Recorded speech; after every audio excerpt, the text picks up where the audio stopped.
When we got her, we had actually just had a miscarriage.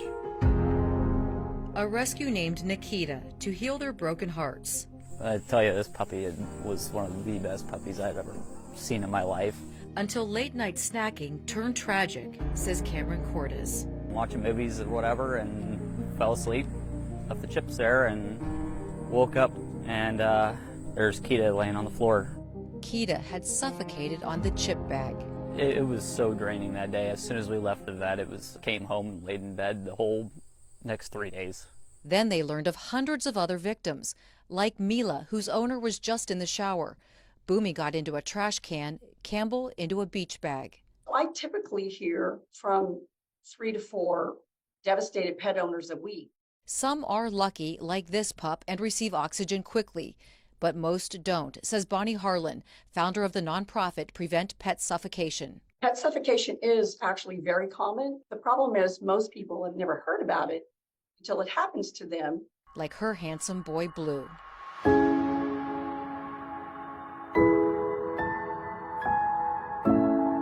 I left the house to go do a few errands. When I came home, Blue was not there to meet me, which I thought was pretty unusual. She found him under a table. I immediately freaked out. I ran to him. I pulled the bag off of his head.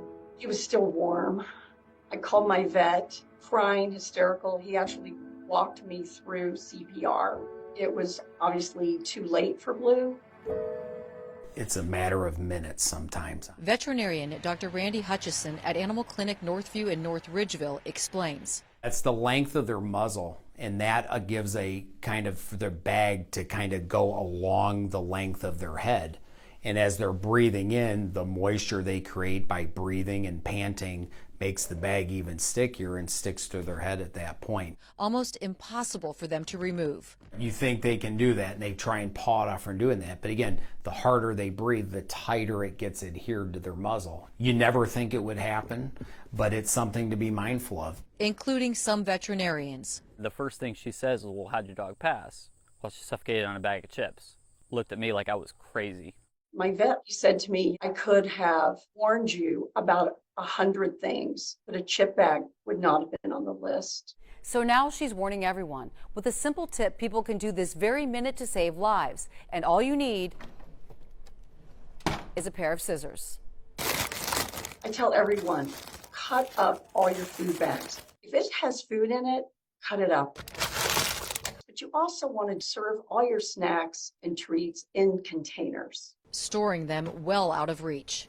Also, crush your yogurt cups, that type of thing, because we want to protect wildlife as well. There's not a single bag in that house. Just watch your dog's tendencies, see what they like to do and don't like to do, but they're usually repeat offenders. And most importantly, they say, spread the word. So it just takes a few minutes. That might save somebody's dog.